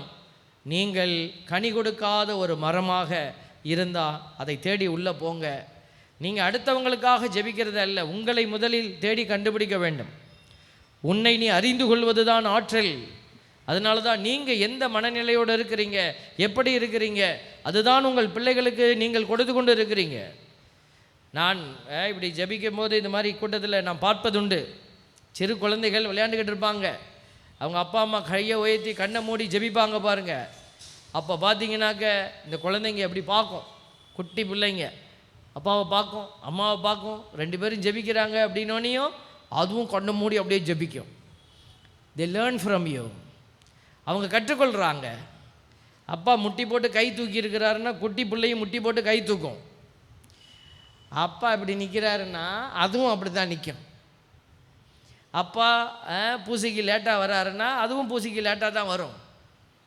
இன்றைக்கி எதை நீங்கள் விதைத்தீர்களோ அதைத்தான் நீங்கள் அறுக்க போகிறீங்க. இன்றைக்கி நிறைய குளறுபடிகள் நம்முடைய கிறிஸ்தவ மதத்தில் நடந்து கொண்டு இருக்கிறது என்பதுதான் வேதனை. ஒருவேளை எங்களுக்கு ஒரு வருத்தம், ஓவர் ஃபீடிங் ஆகிடுச்சோ, நிறைய தின்னுட்டோம்னா என்ன ஆகும்? வாமிட் வந்துடும். பிள்ளைங்க வாமிட் எடுக்கிறாங்க. ஒருவேளை ஓவராக ஃபீட் பண்ணி மந்த புத்தி வந்துருச்சோ, நிறைய அட்வைஸ் பண்ணால் கேட்க முடியாது பார்த்தீங்களா, செவி தினவாயிடும். எதை கேட்டுகிட்டு இருக்கிறோம், ரைட்டு போ, அப்படி இல்லை. ஆண்டவர் உங்களுடைய உள்ளம் கலங்கமில்லாமல் இருக்கணும். ஆண்டவர் அதுக்கு தான் இந்த சிறப்பு ஜெப கூடுகைகளை கொடுத்து உங்களுக்கு கற்றுக் கொடுக்கிறார் பிள்ளைகளை. Praise the lord. Hallelujah, hallelujah. எல்லாரும் கரங்களை மார்பில் வைங்க, கண்களை மூடுங்க, ஆண்டவர்கிட்ட சொல்லுங்கள், ஆண்டவரே நான் இந்த இடத்திற்கு வந்திருக்கிறேன், என்னை நான் அறியணும் அப்பா, எனக்கு உதவி செய்யுங்க. நான் சொல்லுங்கள், இயேசு ஆண்டவரே, இயேசு ஆண்டவரே, என்னை அன்பு செய்கிறவரே, உம்முடைய வல்லமையினால் நான் நிரப்பப்பட நீர் வாக்களித்த தூய ஆவியாரால் நான் நிரப்பப்பட இங்கு வந்திருக்கிற ஒவ்வொரு பிள்ளைகளும் தூய ஆவியாரின் வல்லமையால் நிரப்பப்பட மன்றாடி ஜெபிக்கிறேன். ஆண்டவரே, உமக்கு உகந்த சாட்சிகளாக நாங்கள் மாறி இருக்க எங்களுக்கு உதவி புரிவீராக. இயேசுவே, உமக்கு சாட்சியாய் விளங்க என் உள்ளத்தை நீர் ஆசீர்வதியும். உள்ளத்திலே தூய ஆவியார் தங்க தடையாக இருக்கிற எல்லா தீமைகளையும் நான் எடுத்து இயேசுவே உம்முடைய பாதத்தில் வைக்கிறேன். தூய ஆவியாரே, என் இதயத்தை நிரப்புவீராக. உம் வல்லமையால் என்னை தொடுவீராக. நான் அறிய வேண்டியவற்றை எனக்கு அறிய தருவீராக. அதை அறிந்து கொள்ளும் ஆற்றலும் ஞானமும் எனக்கு தருவீராக. ஹல்லேலூயா, ஹல்லேலூயா, ஹல்லேலூயா. அப்படியே கண்களை மூடி கரங்களை மார்பில் வைத்து பரிசுத்த ஆவியே வாருமையான்னு கூப்பிடுவோமா? ஆவியே, தூய ஆவியே என்னை நிரப்ப வாரும். பரிசுத்த ஆவியே என்னை நிரப்ப வாரும்னு கூப்பிடுவோமா? அப்படியே கண்களை மூடி நீங்கள் ஆவியானவரை கூப்பிடுங்க. இதோ இந்த இடத்துல தூய ஆவி உன்னை நிரப்புவார். கண்களை மூடுங்க. கண்களை மூடி பரிசுத்த ஆவி உங்கள் இதயத்தில் ஒரு இன்பமான ஆவியாக, மகிழ்ச்சியின் ஆவியாக உங்களை நிரப்புவார். இந்த இடத்துல கண்களை மூட முடியாதபடி ஒரு 52 நபர்கள் உட்கார்ந்துருக்கிறீங்கன்னு ஆண்டவர் சொல்கிறார். கண்ணை மூடுங்க. கரங்களை மார்பில் வைத்து தாழ்ச்சியோடு கேளுங்க. ஆவியானவரே, என் மீது இரக்கம் வைக்கிற வல்லமையின் ஆவியானவரே, இதோ இயேசு ஆண்டவர் எனக்கு வாக்களித்த ஆவியானவரே, என்னை நிரப்புங்கப்பான்னு கேளுங்க.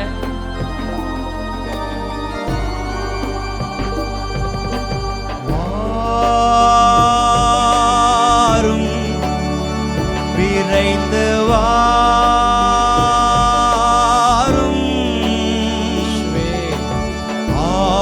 ஆவியேயம் மாற்றலே நீவா.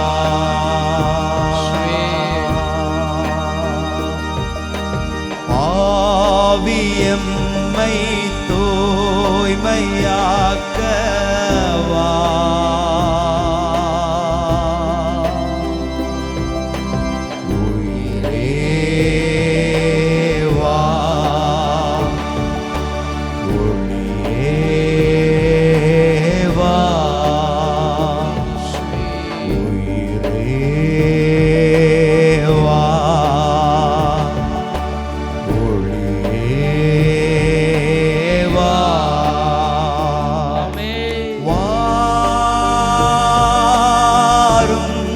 கூப்பிடுங்க. விரைந்து வாரும்.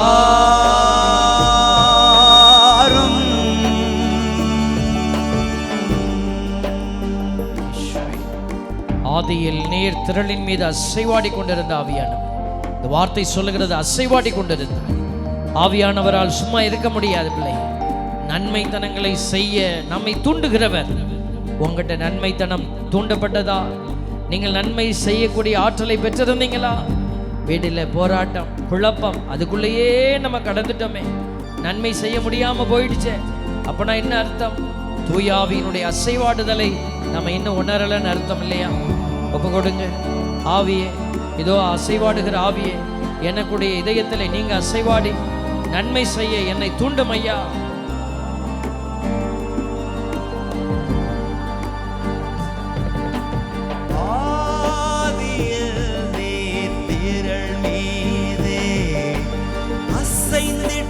உயிர் முதலே அகிலத்தை படைத்து அனைத்தையுமே நிறைவுற செய்தவரே. ஆதியில் நீர் திரள் மீதே அசைந்திட்ட உயிர் முதலே அகிலத்தை படைத்து அனைத்தையுமே நிறைவுற செய்தவரே. என்று வேண்டுகிறோம், வாரும் வாரும் வாரும் வாரும், விரைந்து வாரும்.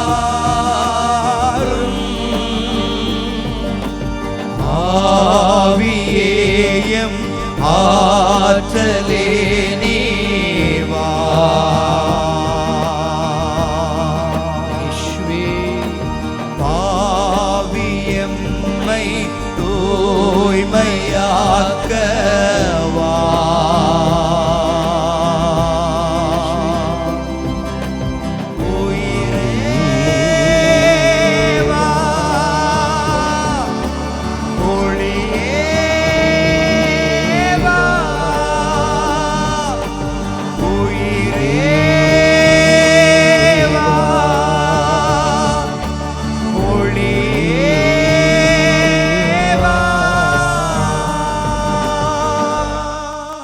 பரிசுத்த ஆவியானவரே, வெளிச்சமாய் ஒளியாய் எங்கள் பிள்ளைகளுடைய இதயத்தில் இறங்கி வருவீராக. இதோ இந்த ஆலயத்தினுடைய முகப்பில் அமர்ந்திருக்கிற, இதோ இந்த வளாகத்தில் தங்களை முழுவதுமாய் உம்முடைய இரக்கத்திற்காக மன்றாடி ஜெபித்து கொண்டிருக்கிற உம்முடைய பிள்ளைகளை நீரே நிறைத்து ஆசீர்வதியும். பலவீனங்களை மாற்றும் ஆண்டவரே. பலவீனப்பட்ட காரியங்களில் எல்லாம் அவர்கள் உண்மையை கண்டுகொள்ள தேவ ஆவியானவர் உதவி செய்வீராக. இயேசுவினுடைய பரிசுத்த நாமத்திலே பிள்ளைகளை ஒப்பு கொடுத்து ஜெபிக்கிறோம். ஜெபம் கேளும் நல்ல பிதாவே, ஆமென். எல்லோரும் ஒரு முறை சொல்லுவோமா? ஆமென். பாருங்க, இன்னைக்கு இப்படிப்பட்ட ஒரு வெறுமை வருகிற பொழுது ஆண்டவருடைய வார்த்தை சொல்லுது, ஆண்டவரிடமிருந்து விலகி செல்லுகிற பொழுது இருமாப்புங்கிற ஒன்று வருது.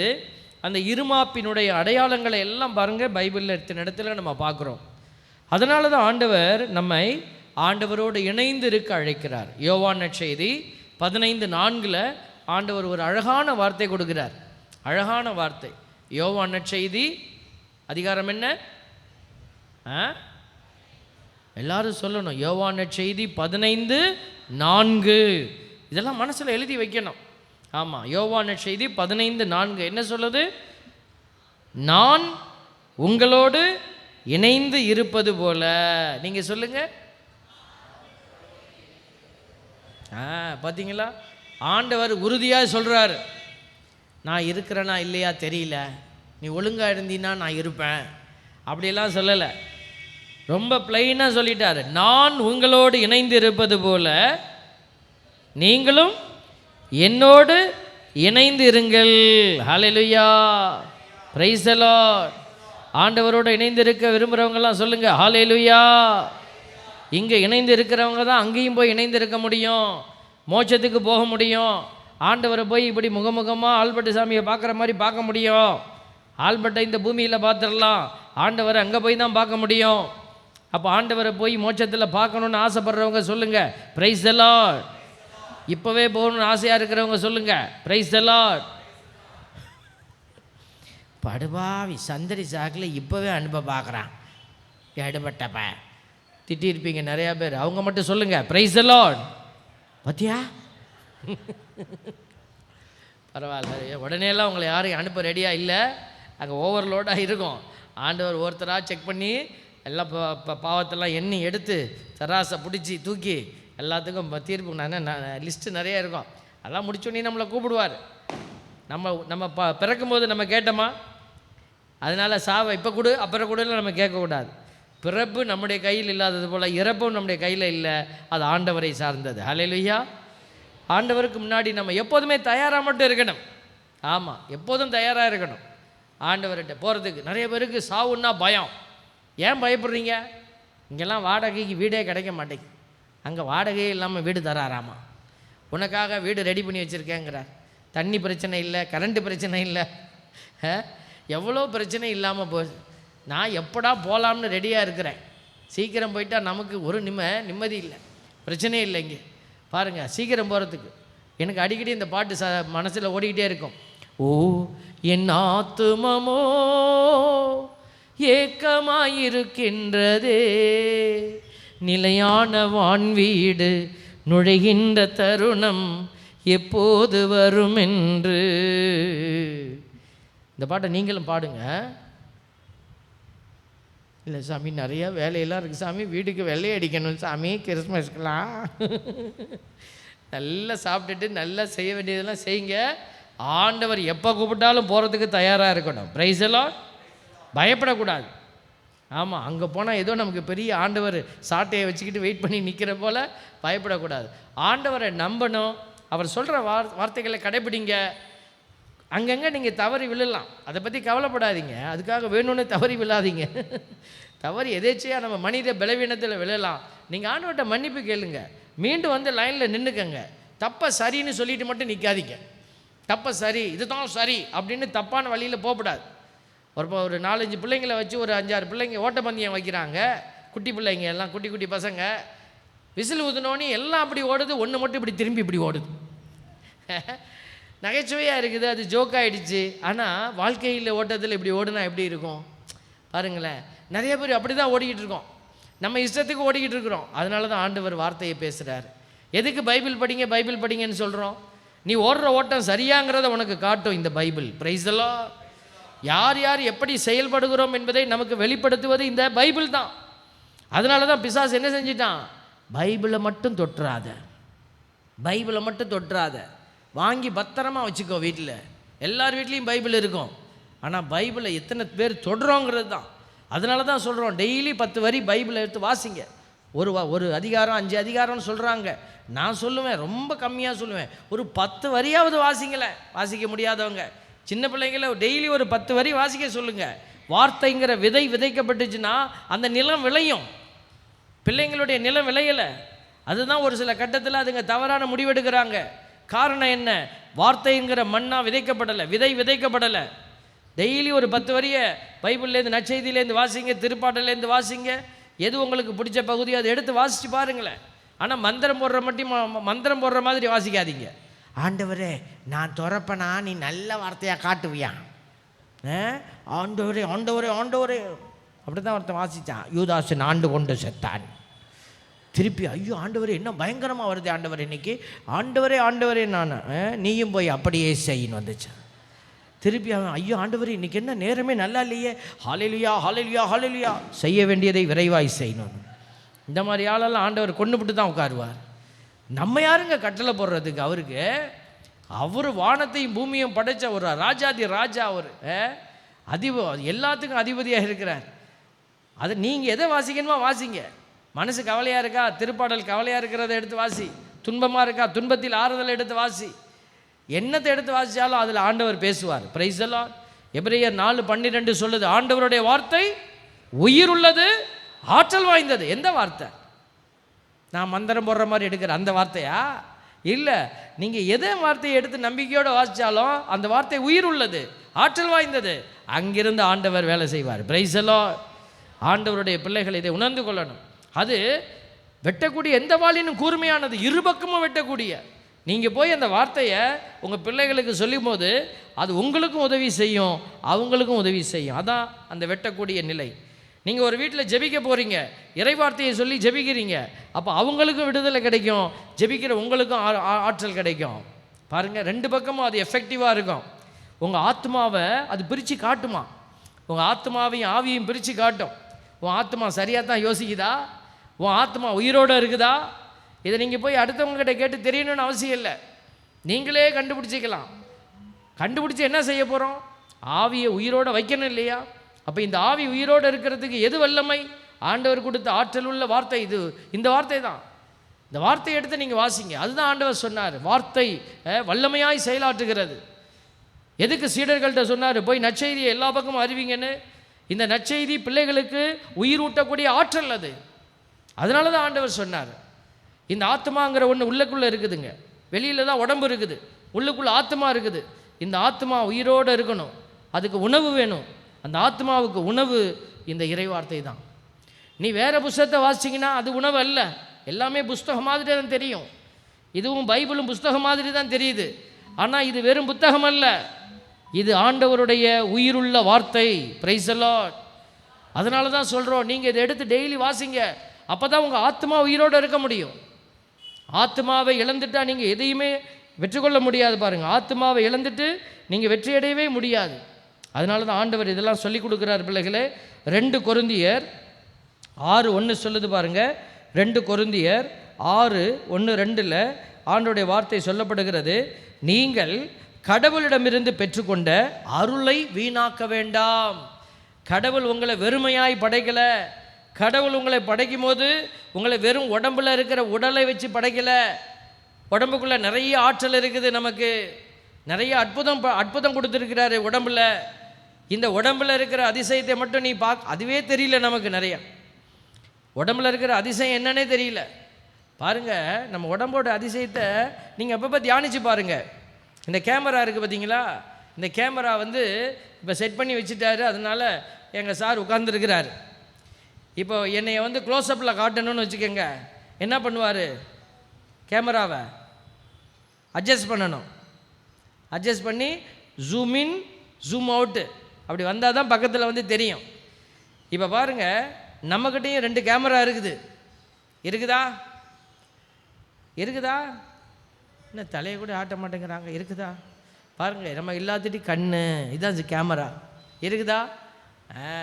பாருங்கள், இந்த கேமரா நம்ம ஜூம் இன் ஜூம் அவுட்டெல்லாம் பண்ணுறதில்ல, ஆட்டோமேட்டிக்காக பண்ணிக்குது. பாருங்கள், நம்ம இப்படி பார்க்குறேன், ஐயா முன்னாடி உட்காந்துருக்குறாங்க தெரியுது. இப்படி கண்ணை இப்படி நிமித்தி பார்த்தோன்னா போதும், கடைசியில் 2 பேர் பேசிக்கிட்டு இருக்கிறாங்க, அது தெரியுது. ஏதோ சீரியஸாக டிஸ்கஸ் பண்ணுறாங்க, நல்லா தெரியுது. ஏதோ முக்கியமாக பாருங்கள். இப்போ இதை வந்து நான் வந்து பார்க்குறேன், என்னால் பார்க்க முடியுது. இதை நான் வந்து தூரத்தில் பார்க்க போகிறேன், அட்ஜஸ்ட் பண்ணுறேன் இரு அப்படின்னு நான் அட்ஜஸ்ட் பண்ணேன்னா இப்படி இருந்ததுன்னா என்ன ஆகும் பாருங்கள். இதில் எத்தனை பிக்சல் இருக்குதுன்னு தெரியல. நம்ம கேமராவிலலாம் நம்முடைய செல்ஃபோன்லலாம் ஜாஸ்திக்கு காரணமே அதனுடைய கேமரா தான். அது வந்து 25, 30, 50 பிக்சல்லாம் வந்துருச்சு இப்போ நிறையா. அது வந்து அதுக்கேற்ற மாதிரி 1 லட்ச ரூபா விலை அதுக்கு. இப்போ நம்மளுடைய அது 50 பிக்சல் 60 பிக்சல் வச்சுருக்கிறது 100 பிக்சல்னே வச்சுக்கோங்களேன், 1 லட்ச ரூபா 1.5 லட்ச ரூபா செல்ஃபோன் சொல்கிறேன். நம்ம கண்ணில் எத்தனை பிக்சல்ஸ் இருக்குது? நாடா இந்த ஆள் அறிவியல் கிளாஸ் எடுக்கிறாரா? தெரியாமல் இருக்கிறேன் பார்த்தீங்களா? 580 என்னமோ சொல்கிறாங்க, மோர் தேன் 500 வச்சுக்கோங்களேன். 100க்கே இவ்வளோ காசுன்னா 500க்கு ஒரு கண்ணில் 500, இன்னொரு கண்ணில் 500 இருந்தால் எவ்வளோ இருக்கும் பாருங்களேன். கடவுள் எவ்வளோ அற்புதத்தை வச்சுருக்காரு. அதனால தான் டக்குன்னு இங்கே பார்த்தா பார்க்குது, டக்குன்னு அங்கே பார்த்தா கடைசியில் பார்க்குது. கடைசியில் உட்காந்துருக்கிற சகோதரரை நான் பார்க்குறேன் அப்படின்னா இது அட்ஜஸ்ட் பண்ணலை. இங்கே அப்பா வந்திருக்கிறாரா பாருமா, இருங்கம்மா பார்க்குறேன் அப்படின்னு போயிதா ஜூம் இன் பண்ணுறம்மா, இருங்கம்மா ஜூம் இன் பண்ணிகிட்டு இருக்கேன், ஜூம் அவுட் பண்ணிக்கிட்டு இருக்கிறேன் அப்படின்னா நிலைமை எப்படி இருக்குன்னு யோசிச்சு பாருங்களேன். அந்த மாதிரி அந்த டிவிக்கு பக்கத்தில் இருக்குது, இருங்கம்மா ஜூம் அவுட் பண்ணுறேன். இந்த தமிழரை பக்கத்தில் இருக்க எழுதி அப்படின்னா இந்த இருங்கம்மா ஜூம் இன் பண்ணுறேன். எப்படி இருக்கும் நம்ம பொழப்பு பாருங்கள். கடவுள் எவ்வளோ பெரிய அற்புதத்தை இந்த கண்ணில் வச்சுருக்கிறாரு, வாயில் வச்சுருக்கிறாரு, நம்ம உடல் உறுப்புகள் ஒன்றுலேயும் வச்சுருக்கிறார். பாருங்கள் எவ்வளோ அற்புதம். நீ தெரிந்தெடுக்கப்பட்ட வழிமரபுன்னு சொல்கிறார். Chosen generation. எங்கே தெரிந்தெடுத்தார் உங்களை? எங்கே தெரிந்தெடுத்தார்? போன மாதம் எங்கேயும் தெரிந்தெடுத்திருப்பாரோ தெரியலையே. தாயின் கருவிலேயே எசையா 46:3 எசையா 46:3 உதரத்திலே உன்னை உருவாக்கி கருப்பையிலே உன்னை தாங்கி உன் முதுமை வரைக்கும் நான் அப்படியே இருப்பேங்கிறார். எவ்வளோ பெரிய அற்புதம் பாருங்களேன். கடவுள் செய்த அற்புதத்தெல்லாம் பேசினா நேரம் பத்தாது. உதரத்தில் உருவாக்கி, உதரம்னா என்ன? கொஞ்சம் பேர் பார்க்குறாங்க, இவன் நிறைய கேள்வி கேட்குறான், அடுத்த பிறகு இவனை கூப்பிடப்படாது. சாமியார்னா 2 கதையை சொல்லி காக்கா கதை குருவி கதை சொல்லிட்டு போயிட்டே இருக்கணும்ப்பா. அப்படி மனசில் திட்டிக்கிட்டு இருக்கிறவங்களாம் சேர்ந்து சொல்லுங்கள், பிரைஸ் தி லார்ட். பத்தியா பரவாயில்ல, நம்ம பிள்ளைகள்கிட்ட பிடிச்சதே அப்படி தான், மனசு திறந்து சொல்லிடுவாங்க. பாருங்கள், உதரம்னா கர்ப்பப்பைக்கு முன்னாடி இருக்கிற ஃபாலோப்பியன் டியூப்பு. அந்த டிவிலெல்லாம் போய் பார்த்தீங்கன்னா, யூடியூப்லலாம் பார்த்தீங்கன்னா இருக்கும், அப்படி டியூப் இருக்கும். அதுதான் ஃபாலோப்பியன் டியூப், உதரம். அங்கே தான் முதல்ல கரு உருவாகுது பாருங்களேன். கரு உருவாகுது கர்ப்பப்பையில். ஆணிடமிருந்து ஸ்பெர்ம் என்ற உயிரணுக்களும் பெண்ணிடமிருந்து ஓவம் என்கிற உயிரணுவும் வந்து அது 2 சந்தித்து அந்த இடத்துல தான் அது ஒரு கருவாக உருவாகி அந்த கரு மெதுவாக மூவ் ஆகி அது போய் கர்ப்பப்பையில் உட்கார்றதுக்கு ஒரு பீரியட் எடுத்துக்குது, 40 நாள் எடுத்துக்குது. அதனால தான் உங்களுக்கு 40 நாள் 45 நாளில் தான் தெரியும் நீங்கள் அம்மா வாயிட்டீங்க அப்படின்னு. பாருங்கள், கடவுள் இந்த இடத்துல தான் சொல்கிறாரு, உன் தாய் உன்னை அறிந்து கொள்ள 40 நாள் எடுத்துக்கொண்டாள், தந்தை உன்னை அறிந்து கொள்ள 41 நாள். அம்மா சொல்லி தான் தெரியும். உலகம் அதற்கு மேலே. ஆனால் நீ உருவான அந்த நேரமே நான் உன்னை அறிவேன். ஹல்லேலூயா, பிரைஸ் தி லார்ட். உன்னை நானே தெரிந்து கொண்டேனே மகனே மகளே. ஆண்டவர் நம்மளை தெரிந்து கொண்டார் பிள்ளைகளே. உன்னை நானே தெரிந்து கொண்டேனே, உன் பெயர் சொல்லி நான் அழைத்தேனே. உன் பெயர் சொல்லி நான் தான் கூப்பிட்டேன். நீ உங்கள் அம்மா கூப்பிட்டாங்க அப்பா கூப்பிட்டாங்க நினைக்காத. அதனால தான் பைபிளில் சொல்லியிருக்கு, எவனாவது போய் அப்பா அம்மாட்ட போய் ஏன் என்னைய பெத்த அப்படின்னா அவன் சபிக்கப்பட்டவனாக இருப்பான். Price the Lord. ஏன்னா உன்னைய முதல்ல பெத்தெடுத்தது யார்? உன் ஆண்டவராகிய கடவுள். பாருங்களேன், இவ்வளவு தெரிந்தெடுத்தவர் தலையிலேருந்து கால் வரைக்கும் அதிசயத்தை வச்சிருக்கிறாருங்க. அந்த அதிசயத்தில் ஒரு அற்புதம் அதிசயமானது எதுன்னா உனக்குள்ளே இருக்கிற ஆன்மாங்கிற அதிசயம். Price the Lord. அதனால தான் முகம் மாறி இருக்குது. முகம்லாம் வேறு வேறு இருக்குது. கடவுள் யார் அன்பு செய்வார்? கருப்பாக இருக்கிறவங்களை அன்பு செய்வாரா? இல்லை வெள்ளையாக இருக்கிறவங்களை அன்பு செய்வாரா? ஏன் நம்மளை பிறப்பில் ஒருத்தரை கருப்பாக போட்டார் சிவப்பாக போட்டார்? இதில் ஏதாவது ஏற்றத்தாழ்வு இருக்குதா? அதெல்லாம் கடவுள் பார்க்க மாட்டார். நீ கருப்பாக இருந்தாலும் சரி சிவப்பாக இருந்தாலும் சரி, ஆண்டவர் ஆள் பார்த்து செயல்படாதவர். Price the Lord. மனுஷங்க உன்னை பார்ப்பாங்க, கருப்பாக இருக்கிறியா சிவப்பாக இருக்கிறியான்னு. ஆனால் ஆண்டவர் உன்னுடைய நிறத்தை பார்ப்பவர் அல்ல, நீ ஆனா பெண்ணான அடையாளத்தை பார்ப்பவர் அல்ல, குள்ளமா உயரமான பார்ப்பவர் அல்ல. ஆண்டவர் உங்களுடைய இதயத்தை ஊடுருவி காண்கிற தேவன். Price the Lord. உன்னை காண்கிறார், உன் கண்ணீர் துடைக்கிறார். நீங்கள் எந்த வேதனையில் வந்த சொல்லவே வேண்டாம். பைபிள் சொல்லுது, ஆவியானவர் பெருமூச்சுகளுக்கு விடை சொல்வார். நீ கோயிலில் போய் உட்கார்ந்து உன் கஷ்டத்தை நினச்சி அப்படின்னு ஒரு பெருமூச்சு விட்டால் போதும், தூயாவி பதில் சொல்வார். Price the Lord. ஆண்டவர் உங்களுடைய இதயத்தினுடைய அந்த ஆன்மாவினுடைய ஆற்றலை பார்க்குறார். அதனால தான் சொல்கிறோம், ஆவி ஆத்மா சரீரம் உமக்கு தந்தேன் ஐயா. பார்த்தீங்களா? ஆவி ஆத்மா சரீரம் இதெல்லாம் ஆண்டவருக்கு நம்ம கொடுக்கணும். அப்போ ஆண்டவர் இன்னைக்கு நம்மகிட்ட சொல்லக்கூடியது, உனக்கு கொடுக்கப்பட்ட அருள் அளவிட முடியாதது. நான் உன்னை வெறும் இந்த சதை பிண்டமாக வச்சிருக்கல. சதை பிண்டமாக ஒரு சதையை கொடுத்து உனக்கு இச்சைகளை கொடுத்து நான் உன்னை அப்படி வச்சிருக்கல. பாவத்தினுடைய ஈர்ப்பு என்கிட்ட இருக்குது, ஐயோ நான் ஏன் பிறந்தேன். இல்லை இல்லை இல்லை, நீங்கள் உட்காந்து தியானித்து பாருங்கள், உங்ககிட்ட இருக்கிற அற்புதம் உங்களுக்கு தெரியும். அப்போ நம்மக்கிட்ட இருக்கிற புலம்பல் போயிடும், நம்மக்கிட்ட இருக்கிற ஆசீர்வாதங்கள். பாருங்கள், ஆண்டவர் சொல்கிறார், நீங்கள் கடவுளிடமிருந்து பெற்றுக்கொண்ட அருளை வீணாக்க வேண்டாம் என அவரோடு இணைந்து உழைக்கும் நாங்கள் கேட்டுக்கொள்கிறோம். இயேசுவோடு இணைந்து உழைக்கும் பவுலடியாரோ அவருடைய தூதர்களோ திருத்தூதர்களோ கேட்டுக்கொள்கிறார்கள். அப்போனா என்ன இருக்குது உங்ககிட்ட? ஆண்டவர் கொடுத்திருக்கிற அருள் நிறைவாக இருக்கிறது. தகுந்த வேளையில் நான் உமக்கு பதிலளித்தேன், விடுதலை நாளில் உமக்கு துணையாயிருந்தேன் என கடவுள் கூறுகிறார்.